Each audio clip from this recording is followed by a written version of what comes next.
Hello everyone and welcome to the orientation lecture. Today we'll be discussing all the different tools and resources that you have available to you in order to become a successful student.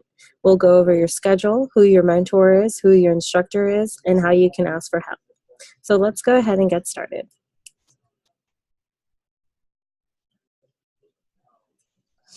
First thing that you'll need to learn how to do is interpret your schedule. So every time, there's a start week every week, and you'll be started in a particular code. This is an example of a start week of 1A and how that course is broken up to. So in the very first wheel,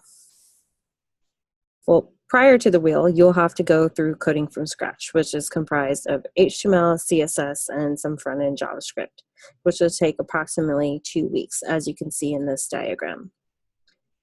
After that, you'll go into wheel 1, where you'll have 3 courses: front-end foundations, programming foundations, database foundations.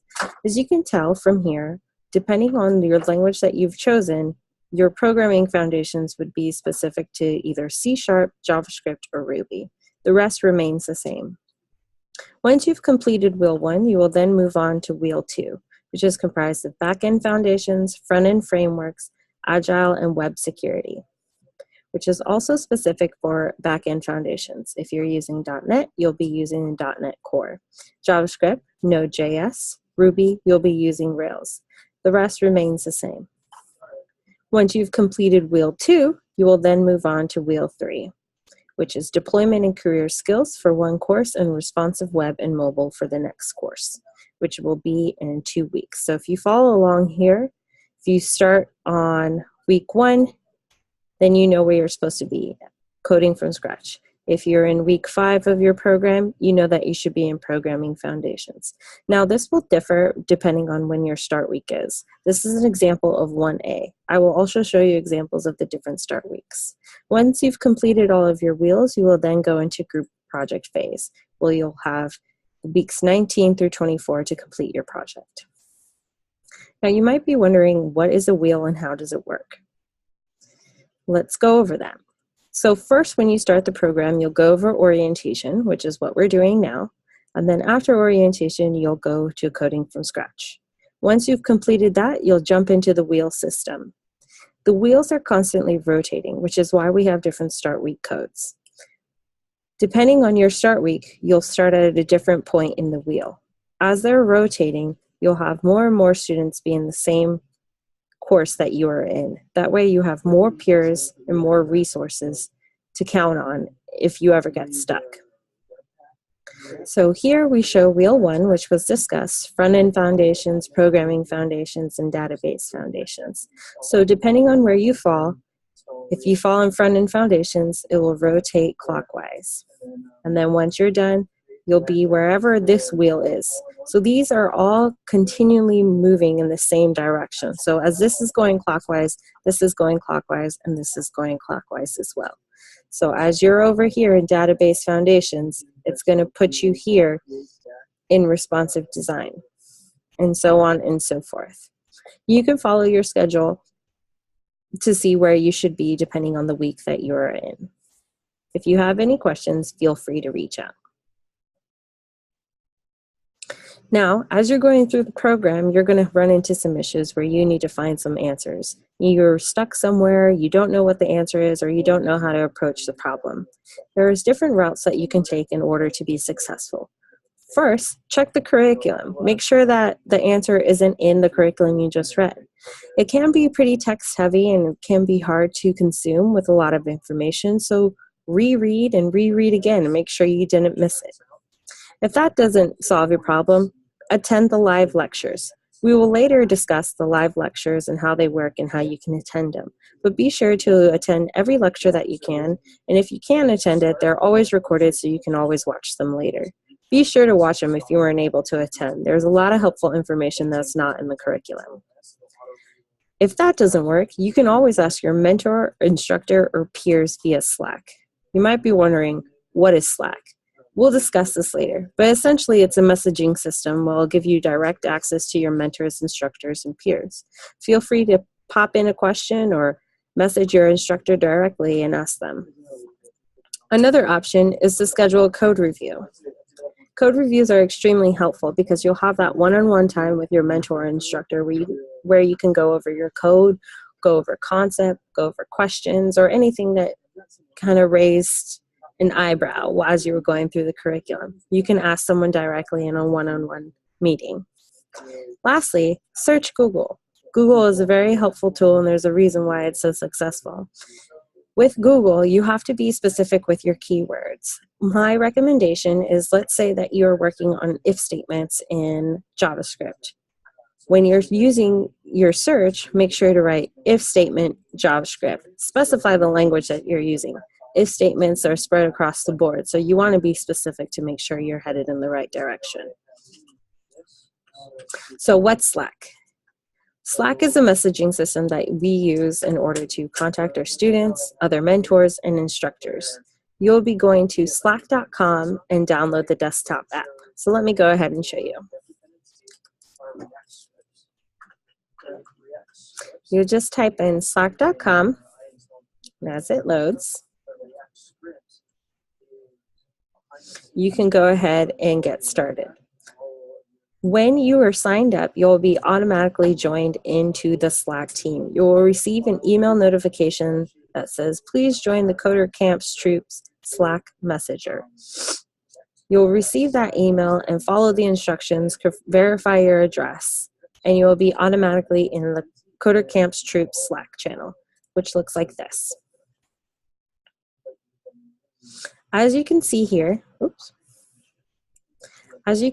there's channels and direct messages. So channels are what you're going to be looking for. Depending on the course that you're in, there's different channels that you want to pay attention to. If you're in the JavaScript course, you're going to want to pay attention to the Structured Online JS channel. This is where you can post any questions that you have about the course or your project or any questions at all. So if you could see here, we have students communicating with each other, asking questions, and helping each other out. You can also send a direct message to your instructor. So Isaac Gray here, for example, is our JavaScript instructor. I can just click his name and then click direct message, and it will open up a window that will start a direct message with Isaac. That way, if you're not comfortable in asking questions in the channel, you can just ask someone directly. If you're in the .NET course, you're going to want to follow the Structured Online Net channel. Same situation here. You'll also receive notifications from the support robot in the Slack, which will have important information dependent on your course.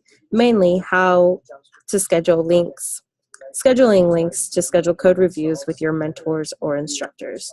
Also career services, a link to the lecture schedule, and to the student resources page, which we will discuss later. If you're in the Ruby course, you're going to want to follow the Structured Online Ruby. It's ONL because they wouldn't allow me to put online completely. So that is the Ruby course. Same situation there. Slack is a great communication channel. You can speak to your classmates directly, and you can speak to your mentors and instructors directly. This is going to be one of the most helpful tools you have. If you just have a question that doesn't necessarily require a code review, you can go ahead and ask the question. We're always online and available to answer during business hours. If it's after hours, we'll get to it as soon as possible.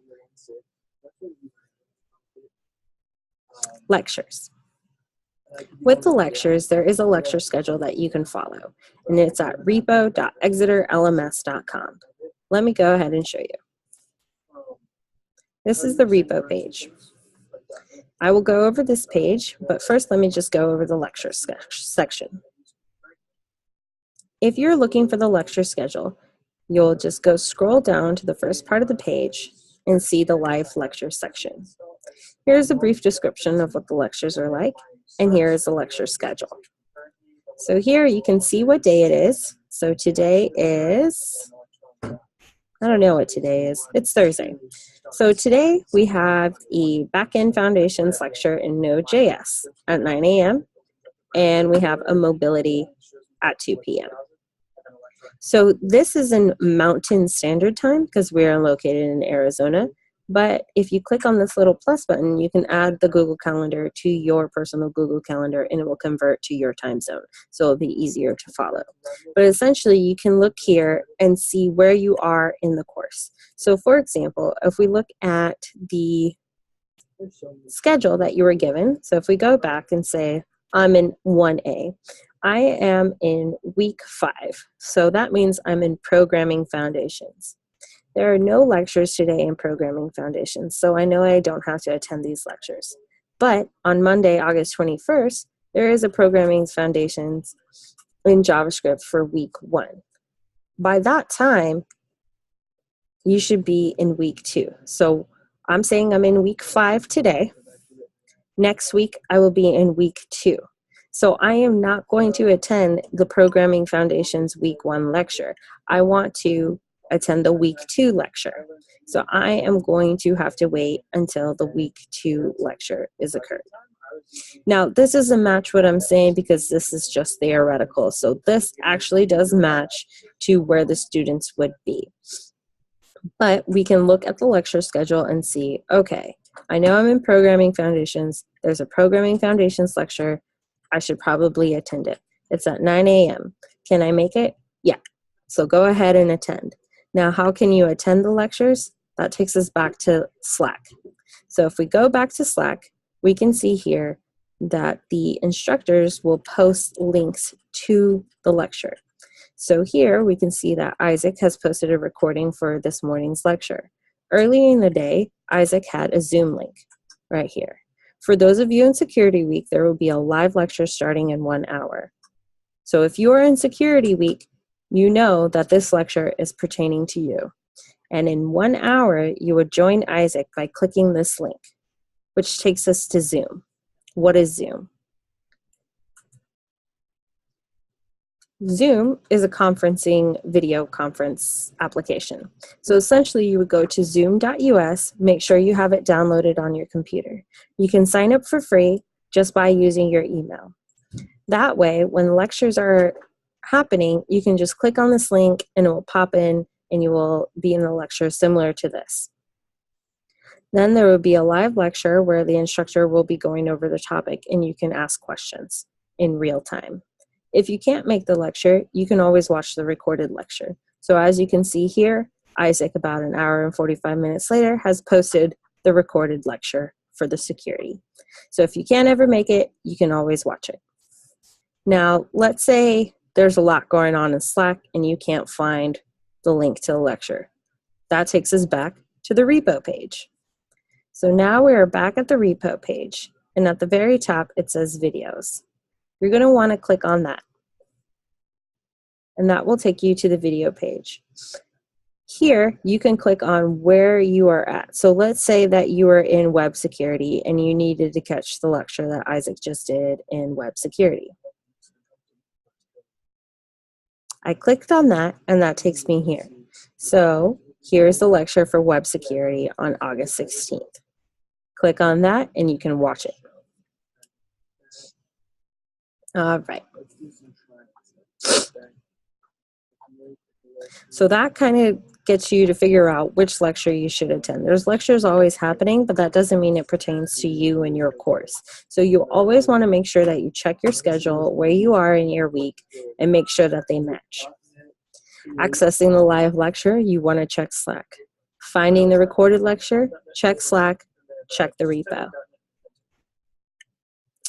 Which takes us next to code reviews. Code reviews is a one-on-one video conference meeting with your mentor or instructor where you will discuss curriculum, concepts, and code.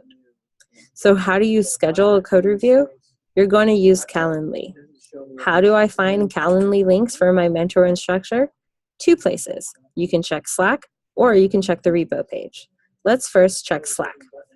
So as I mentioned earlier, there's a robot that posts helpful links.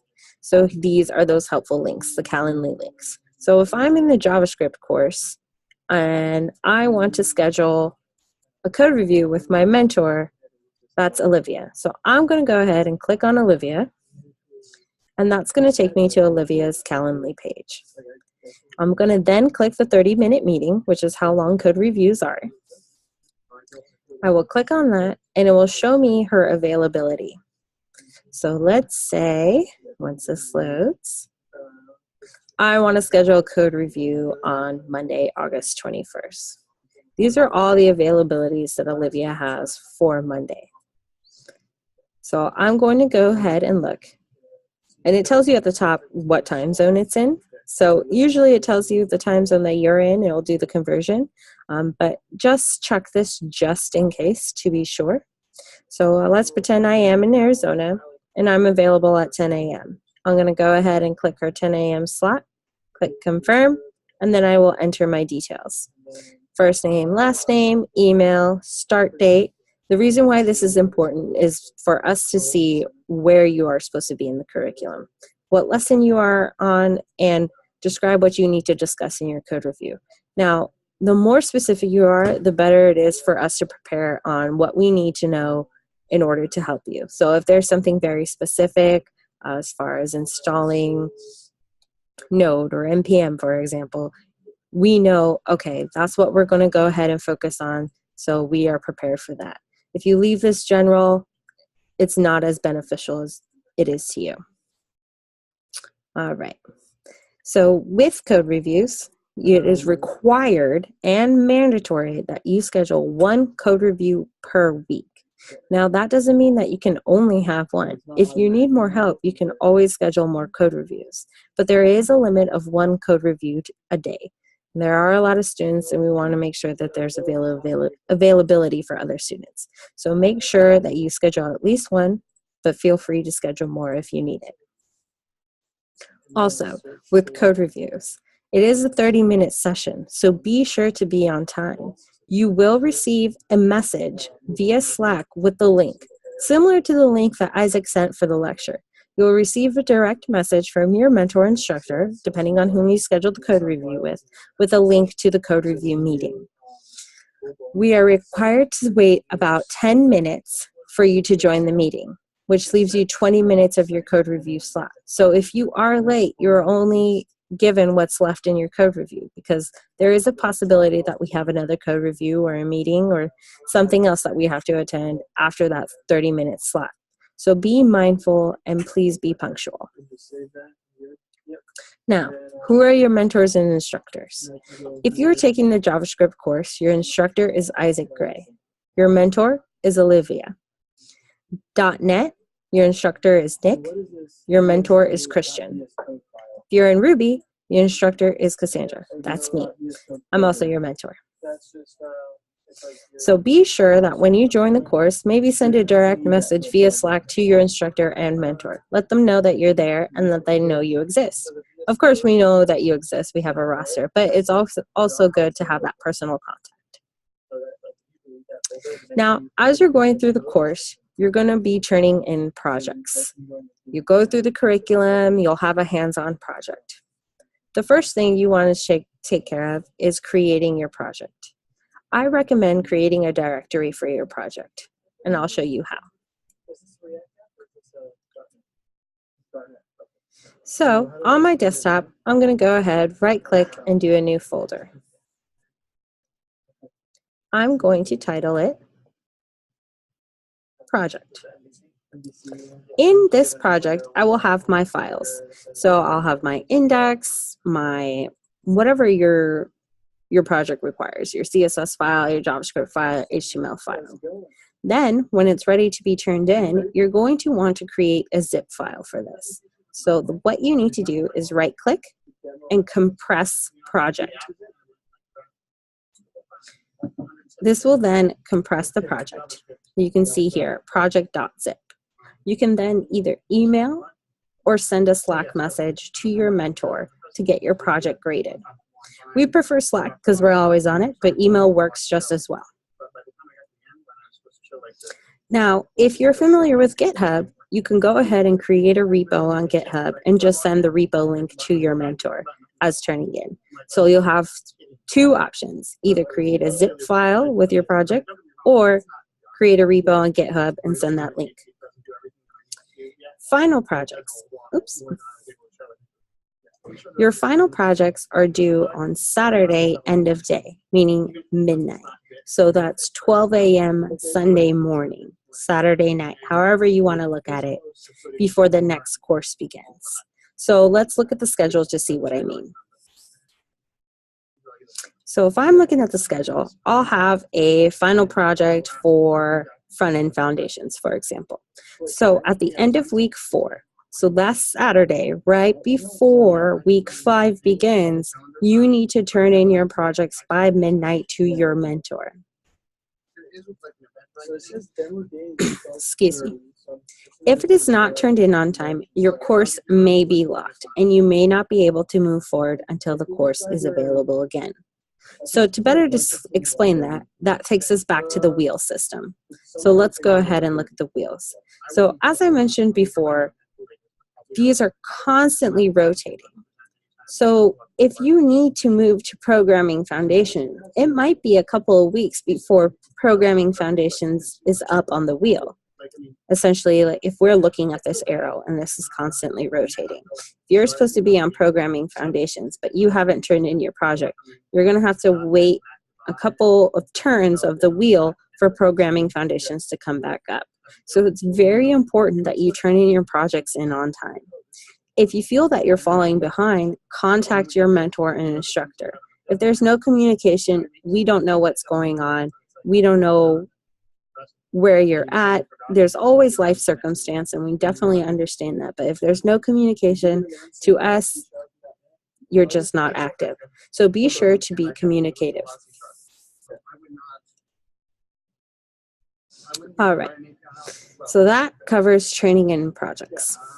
Now, let's discuss using the LMS. This is essentially where you go to sign in and see your coursework. So if we go to the LMS, we're going to go to exeterlms.com.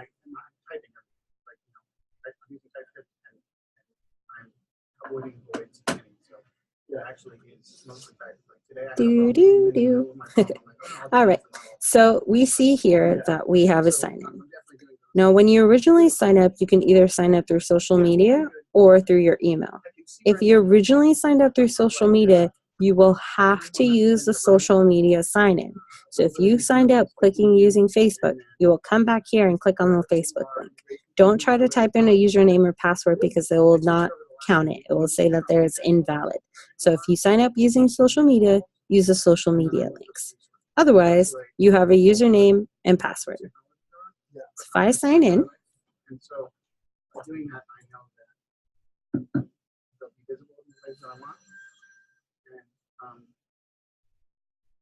oops. And I can tag on all my listing. That's what they're using. So now I know they work. Good. I'll be here when you're taking it. Good.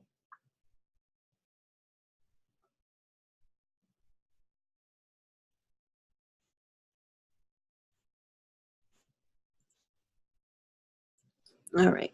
So as we can see here, this is my dashboard, and these are my courses.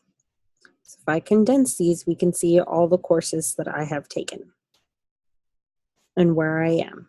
So depending on where you are, if we go back to the schedule, so as you notice, knowing your schedule is very important. I would highly recommend printing it out and putting it somewhere you can look at it every day. So if I am on week 10, I know I'm in FSW 0104. So if I go back to my dashboard, I will see FSW 104. I don't have that course in here, so that doesn't pertain to me. But for example, let's use Front-End Foundations. We have this course number. We can take a look at it and follow along. So we'll click on here and then go ahead and go through the coursework. You can click on these little menu bar to go on to another lesson. Or if you need to go back to a lesson. Let's say you are down in media queries and you're trying to remember something that you learned in lesson 5. You can go ahead and click on that lesson and jump back to that lesson.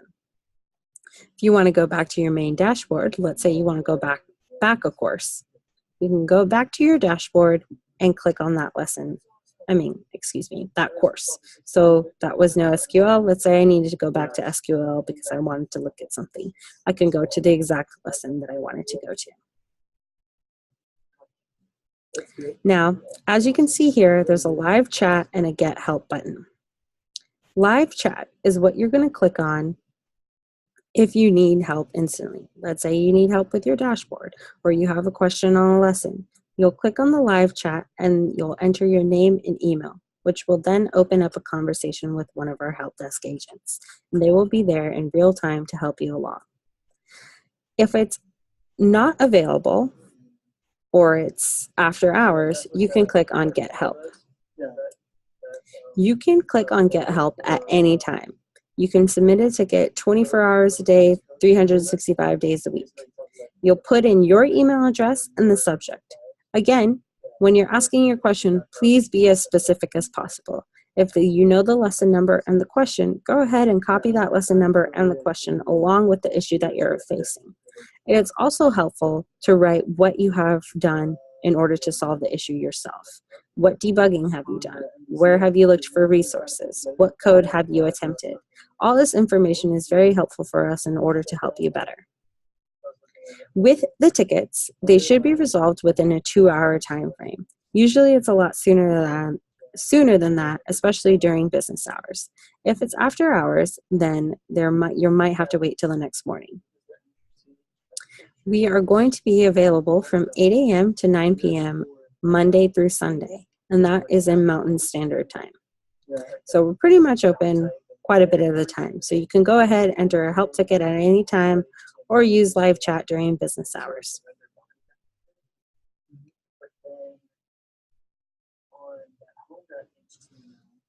So there we can see the LMS. So before we end this orientation, I want to go ahead and go back to the student repo page because this is a very important page. This is going to have all the information essentially that we just discussed.